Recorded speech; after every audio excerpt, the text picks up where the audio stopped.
नारायणं नमः सरस्वती व्यासु भद्रेषु नित्यं भागवत सेवया भगवती युक्तम श्लोके भक्तिर्भवती नैष्टिकी। आज का हमारा श्लोक है। मेरे पीछे आप दोहराने की कोशिश करें। सुत उवाच द्वापारे समनु प्राप्ते तृतीये युग पर्यये जात पराशर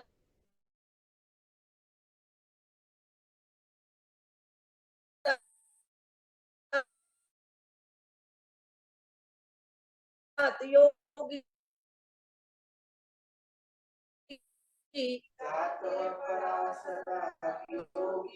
वासव्यं कलया द्वाराशरात योगी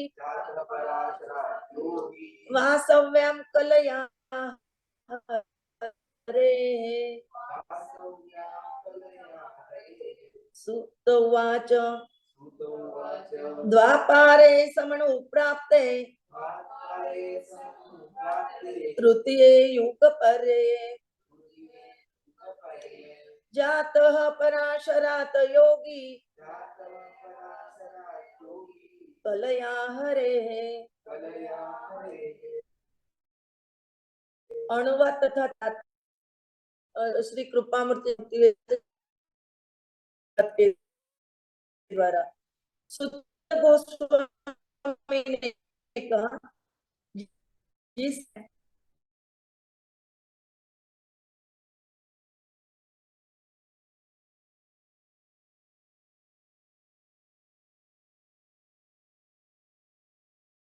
लेकिन कभी कभी इनमें अतिव्यापन होता है। वैवस्वत मनु के राज्य काल में चतुर्युगों के 28वें चक्र का अतिव्यापन हुआ था और तृतीय युग द्वितीय युग के पहले पड़ गया था। उस विशेष युग में भगवान श्री कृष्ण ने भी अवतार ग्रहण किया था और इसीलिए कुछ विशेष परिवर्तन हुआ था।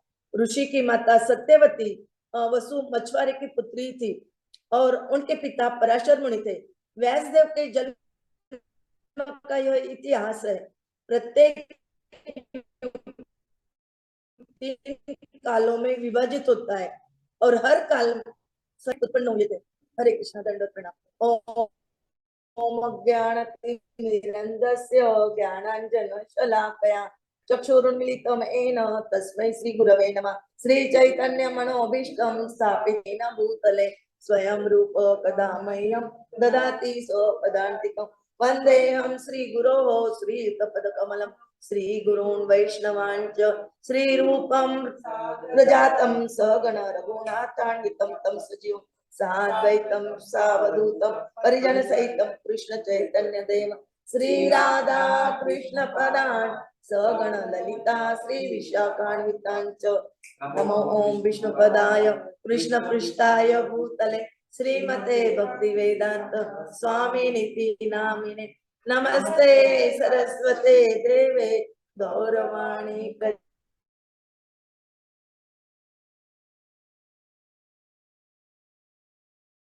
देशतारिणे। जय श्री कृष्ण चैतन्य प्रभु नित्यानंद श्री अद्वैत गदाधर श्रीवासादि गौर भक्त वृंद। हरे कृष्ण कृष्ण कृष्ण हरे हरे हरे राम राम राम हरे हरे। हरे कृष्ण कृष्ण कृष्ण हरे हरे हरे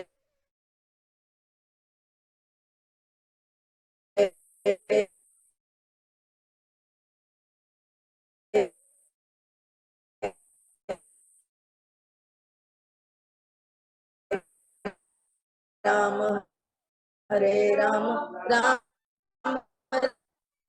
कृष्ण हरे हरे राम राम हरे से बलदेव सुभद्रा कि आप मुझे बोलने की शक्ति प्राप्त हो और जो मैं शब्द मेरे मुंह से ना निकले। हरे कृष्ण दंडवत प्रणाम। इस श्लोक को हम 4 पार्ट में डिवाइड करके समझने की कोशिश करेंगे। पहला दिया है उन्होंने द्वापारे समनु प्राप्त, यानी द्वापार युग आविर्भाव होने पर। दूसरा पार्ट है तृतीय युग पर यानी युग का युग का अति व्यापन हो जाता है तब। ऐसे इसमें पराशरात योगी, यहाँ पे पराशर योगी को योगी कहा गया क्योंकि ये काल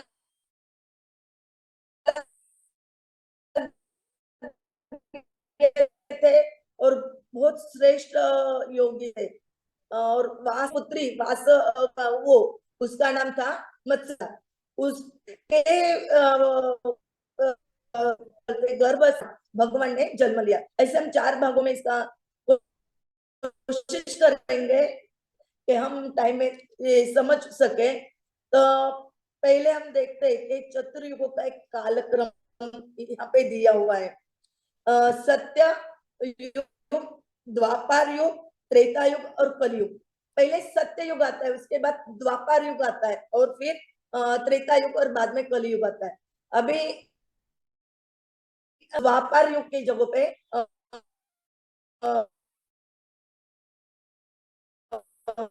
सत्य द्वापर युग आया था। इसके पीछे भी एक कहानी के ऐसा क्यों हुआ था, क्योंकि हम रामायण में जाके देख सकते हैं कि रामायण गौतम ऋषि और अहिल्या, ये तो आप सबको पता है उनकी गौतम ऋषि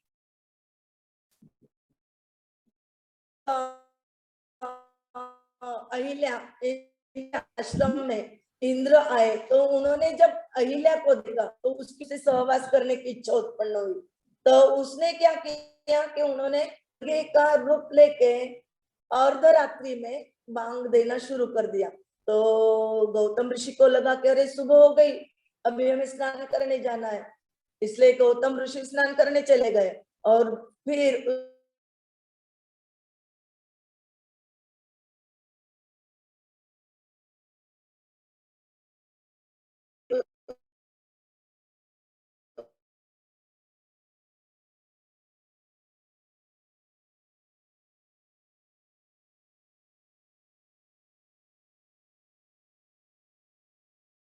तो गौतम ऋषि के जाने के बाद इंद्र ने तो क्योंकि प्रभुपाद जी भी बोलते हैं कि हमारा जो शरीर है ये भी संध्या है, 3 संध्या में बांटा गया।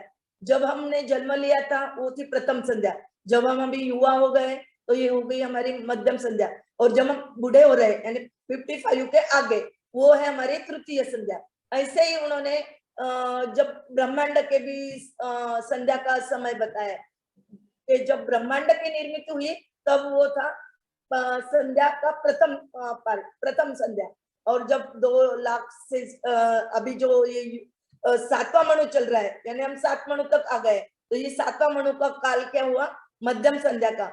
और आगे जो आएगा जिस लास्ट युग में जब कल के अवतार लेंगे वो होगा संध्या का तृतीय संध्या काल। तो ऐसे हर चीज के बारे में उन्होंने काल के हिसाब से, संध्या के हिसाब से उन्होंने प्रभुपाद जी ने अलग अलग बताया। अभी हम जानेंगे कि व्यास देव जी जो थे उन्होंने हमें देखो, हमने 3रे श्लोक में पढ़ा है कि शौनक मुनि सुत गोस्वामी को प्रश्न पूछ रहे कि कस्मिन् युगे प्रवृत्ता इयं स्थाने वाक्येन हेतुना कुतः सच्चोदितः कृष्ण कृतवान संहिता मुनि, यानी कौन से युग में कौन से स्थान पर कब ये भागवतम का आविर्भाव हुआ और किसने ये भागवतम की रचना की। ये सुखदेव गोस्वामी शौनक ऋषि ने सुखदेव गोस्वामी को प्रश्न किया था। और वही जो 1 से लेकर 13 तक जो क्वेश्चन पूछे गए ये 4थे अध्याय के ये अध्याय में, उसी के जवाब अभी हम ये श्लोक से सुनेंगे।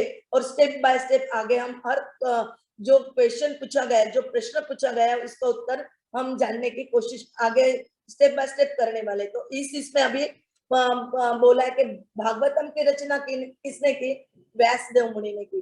व्यासदेव ये इन्होंने संकलन किया, बहुत सारे पुराणों का उन्होंने 17 पुराणों का उन्होंने संकलन किया था। वेद के उन्होंने 4 पार्ट किए, इसलिए उनका नाम हुआ वेद व्यास। उन्हें कृष्ण द्वैपायन भी कहते हैं। क्यों कहते हैं, क्योंकि उनका कलर ब्लैक था और काले श्याम रंग के थे वो, और उनका जन्म एक द्वीप पे हुआ था, इसलिए उन्हें वेद व्यास भी कहते हैं और कृष्ण द्वैपायन भी कहते हैं। और इनका जन्म कैसे हुआ था उसकी भी हम थोड़ा जानने की कोशिश करेंगे। लेकिन उसके पहले माता सत्यवती, इसके बारे में हम कुछ थोड़ा सा जल्दी जल्दी सुनने की प्रयास करेंगे। ये माता सत्यवती जो है, इसने राजा शंतनु से विवाह किया। इसके पहले वो उसका जन्म कैसे हुआ उसका थोड़ा जानेंगे हम। एक बार क्या हुआ कि सुधन्वा नाम का राजा था, वो आखेट पे यानी शिकार के लिए जंगल चले गए। अभी वो जंगल चले गए तो कब आएंगे इसका कुछ अंदाजा नहीं लगा सकते। वो कभी भी आ सकते या नहीं भी आ सकते, उसका कुछ ये नहीं है, फिक्स टाइम नहीं है। उनके पीछे उनकी पत्नी जो थी वो रजस्वला हो गई, और उसने ये समाचार अपना जो शिकारी पक्षी था उसके द्वारा राजा तक पहुंचाई। जब राजा को मालूम हुआ ये समाचार, तो उन्होंने क्या किया, अपना जो वीर्य है उन्होंने एक दोने में लेकर वो शिकारी पक्षी के पास दिया। जैसे ही वो शिकारी पक्षी आकाश में उड़ना चाहा, तो आकाश में उड़ते वक्त उसे दूसरा एक पक्षी मिल गया। उसे क्या लगा कि कुछ खाने की चीज है, तो पक्षी तो एक दूसरे से छीनाछानी करते हैं, जहां हम लोग करते हैं वहां तो पक्षी की बात क्या है। तो इसीलिए उनके छीनाछानी में, झगड़े में वो जो दोना था वो यमुना नदी में गिर गया। अभी यमुना नदी में क्या हुआ कि यमुना नदी में एक अद्रिका नाम की जो अप्सरा है, उसे मत्स्य होने का ब्रह्मा जी ने शाप दिया था, और वो शाप के वजह से अद्रिका नाम की अप्सरा यमुना में मत्स्य के रूप में थी। तो वो अद्रिका नाम की जो अप्सरा थी उसने मत्स्य रूपी अद्रिका नाम की अप्सरा ने वो देखा कि द्रोणे में वो वीर्य बहते जा रहा है, तो उसने तुरंत उसको निगल लिया। उसको निगलने के बाद क्या हुआ, उसका परिणाम वो प्रेग्नेंट हो गई, वो गर्भवती हो गई। उसके कारण गर्भ बढ़ता गया। जब समय आया, एक दिन क्या हुआ कि एक जो मछुआरा था, मछली पकड़ने वाला, वो आया। उसने जब जाल बिछाया तो उसके जाल में ये मछली भी आ गई। तब हो गया वो ये मछली को देख के एकदम आश्चर्यचकित हो गया। उसने बोले इतनी बड़ी मछली, आश्चर्य से उसने उसको छेद करने का कोशिश किया। जैसे ही उसने वो मछली को काटा तो उसमें उसको एक बालक और एक बालिका, ऐसे दो शिष्यों की प्राप्ति हुई। और उसने वो दोनों शिष्यों को देख के वो आश्चर्यचकित हो गया, और वो उन दोनों को लेके राजा सुधन्वा के पास गया। अभी राजा सुधन्वा को तो कोई बाल बच्चे नहीं थे, इसलिए राजा ने क्या किया, वो बच्चे जो बालक था उसको रख लिया और उसका नाम रखा मत्स्यराज। और बालिका को क्यों नहीं रखा उसने, आप बोल सकते हैं ना कि बालिका को क्यों नहीं रखा, खाली बालक को क्यों रखा? नहीं तो फिर वो बालिका को रख सकते थे, बालक को नहीं रख सकते। लेकिन ऐसा नहीं हुआ, उसके पीछे भी कारण है। क्योंकि ये जो बालिका थी उसके शरीर से मछली की दुर्गंधी आती थी। वो दुर्गंधी के कारण राजा ने उसका त्याग कर दिया और उसको मछुआरे को वापस कर दिया। फिर ये निषाद राज ने क्या किया, उसका नाम मत्स्यगंधा रखा और बच्चे का नाम मत्स्यराज। फिर बड़ी होती गई। अभी ये निषाद के पास थी, और निषाद का व्यवसाय था कि नाव से एक किनारे से दूसरे किनारे भक्त लोगों को बोलो या जो भी हो गिराई लेके जाने का उनका काम था। ये काम वो करते थे। एक बार क्या हुआ कि उसके पिताजी यानी ये जो निषाद थे, इसका नाम ऐसे भी बताते हैं कि वो वसु नाम था, और एक उदित, एक क्या नाम था उनका, एक मिनट,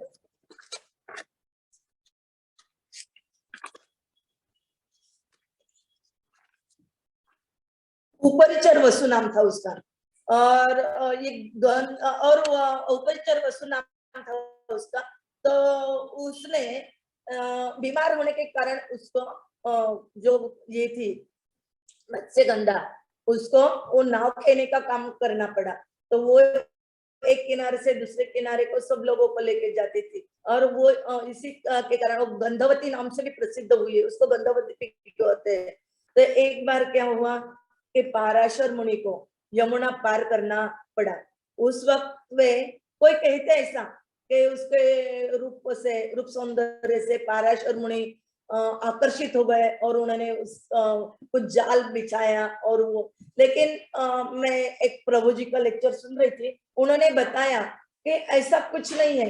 वो रूपवान तो थी, लेकिन पाराशर मुनि ये बहुत बड़े मुनि थे, वो त्रिकालज्ञ थे, वो सब कुछ जानते थे। उन्होंने अपने तपस्या के बल पे ये जान लिया था कि बहुत ये जो अभी एस्ट्रोनॉमिकल जो हम बोलते स्थिति, उस वो स्थिति को देख के उन्होंने जाना था कि इस काल में यदि कोई जन्म लेता है अच्छा पुरुष, तो वो बहुत बड़ा योगी वेदांगों का जानता होगा। तो इसीलिए उन्होंने रूपवती गंधवती मीन्स मत्स्यगंधा चौथी, उसको उन्होंने रिक्वेस्ट किया। उन्होंने बताया उससे, तो उसने बोला मैं तो कुमारी का हूँ, मैं कैसे ये कर सकती हूँ, मेरे पिताजी क्या बोलेंगे, लोग क्या बोलेंगे। तब पाराशर मुनि ने उसे कहा कि आपका कौमार्य भंग नहीं होगा, वो आप कोई चिंता मत करो, वो सब मैं संभाल लूंगा, लेकिन आपके हाथ से बहुत बड़ा इतिहास रचने जा रहा है, तो आप इसे स्वीकार कीजिए। तभी कहीं जाके उसने स्वीकार किया और कहते हैं कि पाराशर मुनि ने अपने तपस्या के बल पे ऐसा माहौल निर्माण किया, कोहरा मचा दिया। उस कोहरे में वो किसी को दिखे ना, कोई उन्हें देख ना पाए। और फिर द्वीप पे कुछ समय बाद कुछ समय जाने के बाद फिर व्यास देव जी का वहां पे जन्म हुआ। तो तब उन्होंने इस आशीर्वाद भी दिया था पाराशर मुनि ने। तो उसने बताया था ना कि मेरे अंग से तो दुर्गंधी निकलती, तो मैं कैसे ये काम कर सकती हूँ। तो तब पाराशर मुनि ने उसे आशीर्वाद दिया था कि नहीं, तेरे अंग से जो दुर्गंधी निकलती है वो सुगंध में परावर्तित हो जाएगी, और तुझे योजनों योजनों दूर तक कीर्ति फैले, ऐसा तुझे काम करना चाहिए। इसलिए उसका नाम और एक पड़ा था योजन गंधा। और फिर आशीर्वाद मिलने की वजह से उसके शरीर से स्मेल तो चली गई, वो सुगंध में परिवर्तित हो गई। और फिर सत्यवती के गर्भ से वेद वेदांगों में पारंगत एक पुत्र हुआ। और जैसे ही उसने जन्म लिया, उसने माता से बोला, हे माता, जब भी तुम संकट में होगी मुझे याद करोगी तो मैं तुरंत हाजिर हो जाऊंगा। ऐसा कह के वे तपस्या करने चले गए। तो एक द्वीप पे चले गए, वो था द्वैपायन। द्वैपायन द्वीप पे चले गए और वहां तपस्या करने लगे। उनका रंग मैंने पहले बताया कि काला था, और इसलिए उसे उन्हें कृष्ण द्वैपायन कहा जाता है। आगे चल के उन्होंने वेदों का भाष्य भी किया, इसलिए उन्हें वेद व्यास भी कहने लगे। और इस तरह वे ही सत्य द्वापर त्रेता कली के बाद सत्य युग में ये जो चल रहा था, अहिल्या के बाद ये सत्यवती का हमने जो सुना, ये सब कथा होने के बाद व्यासदेव, हमें समझ में आया कि व्यासदेव तृतीय युग की संध्या में उत्पन्न हुए। यहाँ पे एक माता जी का लेक्चर में सुन रही थी, वो बता रहे थे भक्ति वेदांत, प्रभुपद जी को भक्ति वेदांत कहा जाता है। इसका मतलब क्या हुआ, भक्ति प्लस वेदांत। वेदांत यानी वेद का अंत, यानी जहां वेदांत का अंत भक्ति में होता है वो भक्ति वेदांत। ऐसा हमारे प्रभुपद जी को भक्ति वेदांत वो कहा जाता है। तो हमारा वेद को समझना, यानी इसका मतलब क्या हुआ कि यदि हम वेद समझते जानते, लेकिन हम उसका आचरण में नहीं उपयोग करते, आचरण में नहीं लाते, तो हमारा सब व्यर्थ है। हम भले ही कितना ही पढ़े लिखे ना हो, कुछ भी नहीं हमें आता है, लेकिन हम वेद जो भगवान ने दिए, जो भगवान ने इंस्ट्रक्शन दिए, उनके इंस्ट्रक्शन को हम हमारे जीवन में उतारने की कोशिश करते हैं, और उनके हिसाब से यदि हम चलते हैं तो हमारा जीवन सक्सेस होता है। और हमारे जीवन सक्सेस करने के लिए हमें प्रभुपाद जी जैसे गुरु के रूप में प्राप्त हुए, उन्होंने हमें आसानी से 16 माला जप, 4 नियमों का पालन, इससे कठिन कुछ भी नहीं है। और सुबह भागवतम का सुनना है, अध्ययन करना है, शाम को भगवत गीता का अध्ययन करना है, और ऐसे हम चलते जाएंगे तो धीरे धीरे धीरे हमारा जो हृदय हो चेतो दर्पण मार्जन हो जाएगा, और हम भक्ति में आगे बढ़ते जाएंगे। और जैसे ही हम भक्ति में आगे बढ़ेंगे वैसे ही हमारा जो उद्देश्य हो तो सफल हो जाएगा। और हमें चाहिए क्या? हमें केवल कृष्ण की प्राप्ति चाहिए, कृष्ण का प्रेम चाहिए और भगवत धाम प्राप्त हो, हम वहां भगवान की सेवा कर सके। इसके अलावा हम और दूसरी काय की अपेक्षा भी नहीं कर सकते। हरे कृष्ण। दंडवत प्रणाम।